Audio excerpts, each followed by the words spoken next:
you to be mine again, baby. I know my lifestyle is driving a little crazy. I cannot see myself without you. What's up, people? It's your boy, the Coops, the Whoops, the Doop, the Doop, the Doop, the Doop, the Doop, the Doop, the Doop, the Doop, the Doop, the Doop, the Doop, Doop, Doop, Doop, Doop. And today, we have Lyle here, ready to complete our final Druid quest. Now, this is a little bit of a long one, so we're going to split it up because it has multiple cutscenes in it. But in this one specifically, we're going to be talking about that wonderful thing, that wonderful phrase that everybody loves, the wonderful thing that nobody can get away from, but everybody has to adhere by. You got to respect these things. We're talking about emotions and the emotional maturity here, and all that wonderful thing about holding and why it's not good to hold and why it is good to hold. And we're going to compare it to Dragon Quest in the beginning of this quest right here, which is going to involve a lot of research, going back to the past, unlocking what really hurt us back in the day, and what really hurt the clan, the group. And as you can see here, I have a lot of quests. I got to do my request forms. No worries, we will be doing that. We will be doing that. I think I did some live on stream, actually. So check out the streams if you want to see that. But over here today, first of all, what we're going to do gameplay-wise is I'm going to tell you what we're doing gameplay-wise. I don't know why I said gameplay-wise twice like that, but that's fine. Don't worry about it. And then we're going to get into our topics of the day. So let's start off with the gameplay, and I will explain the story as we go along. Gameplay-wise, we are getting 2 cutscenes here today. The first one, we need to go to Eltona, near the first village.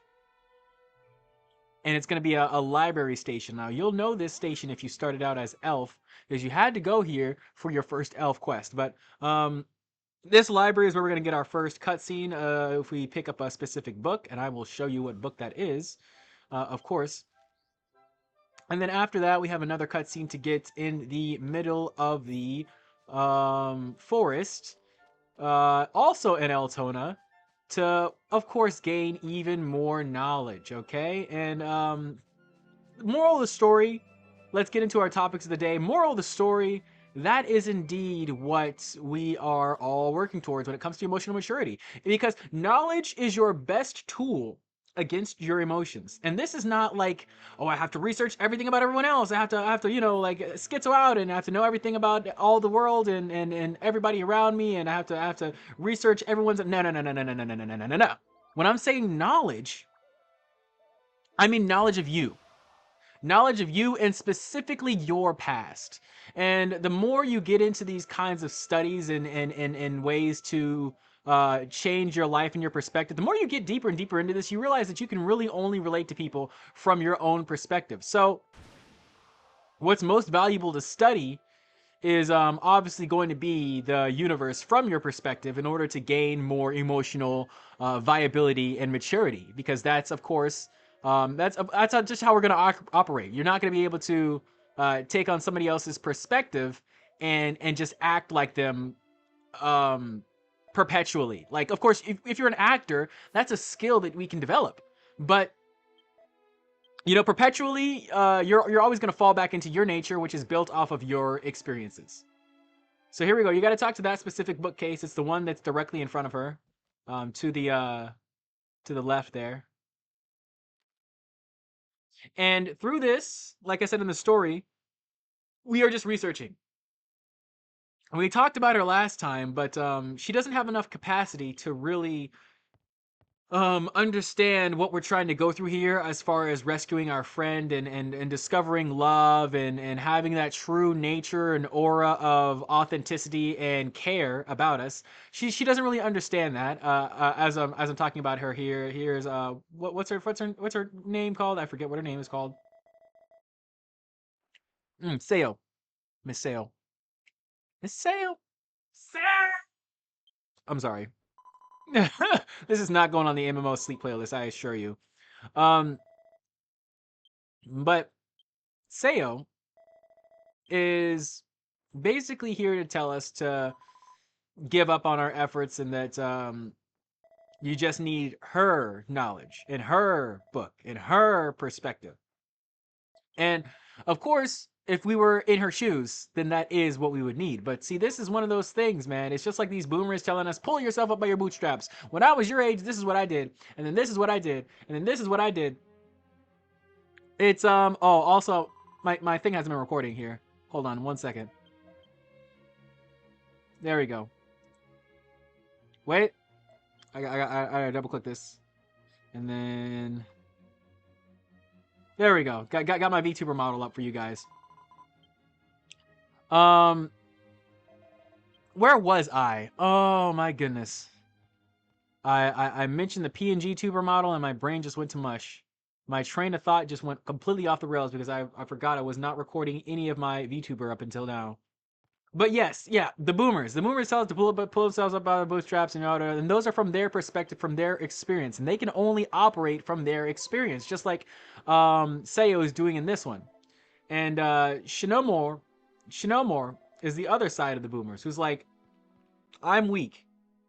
I recognize it is no longer my time, and I'm going to help you through learning your past, make a better future.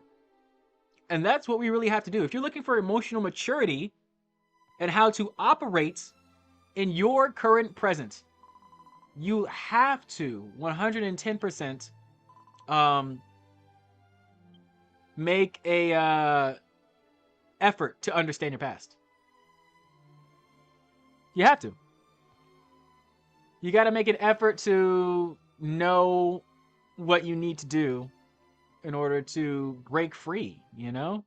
And oftentimes, breaking free means releasing some of these tides and tasks that we had from about ourselves, you know? You got to break free from that. And not a lot of people are going to lead you on this path. Even not a lot of therapists are going to lead you on this path for emotional maturity. But the ones that do, you got to hold on to them. Because emotional maturity, I feel like, is one of the most valuable skills we can have as people, just as creatures walking the earth. It allows us to tackle problems headstrong and not allow ourselves to delve into the lower nature of society. When I say the lower nature of society, I mean all the anguish and the hate and the shit spewing and the throwing dirt on people's names and, you know, doing underhanded tactics to get ahead, that kind of stuff. You don't need to do that in order to show someone love or to feel authentic love. A lot of people think they do, though. And I think the general gist of our maturity as people, as humans on the earth, is our ability to deal with problems, because that's all we're really doing. The problem is with problems. Let me show you all the problem with problems nowadays. Yeah, is that we don't have a physical way to exert that force. And once you unbake your past and unpack what's going on back there, you'll know what your coping mechanisms are, and you'll know how to properly tackle and exert your force in the future. Because usually it gives you some sort of example of like a trigger. And then some sort of example, because you're here now, right? You exist, you have a phone, you have a computer, you have a laptop, you have a desktop PC that allows you to watch this video, you have a tablet, whatever it is. You're here and you're watching a Dragon Quest video, so you're probably in a pretty good place in life. So, understanding how we made it through and tackled our problems from the past will bake us to create a more emotionally mature future. Or maybe you really don't like the results of your past. Maybe you're here, but you're still not like super happy with it. You know, maybe you got to keep experimenting, and that it all comes from the past. It all comes from just learning more about yourself. It's the knowledge, guys. It's the knowledge that's really going to bring us to this emotional maturity stance.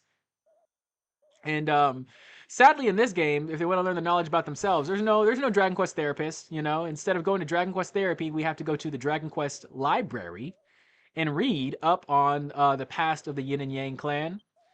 And that's what we're gonna do here. As you can see, this little spot, this glowy spot, is gonna warp us to some crazy place with a lot of books and whatnot to help us understand why the Yang clan is so dang yangalicious. Because of course, as our as our old fellow, our old daddy told us before, it is,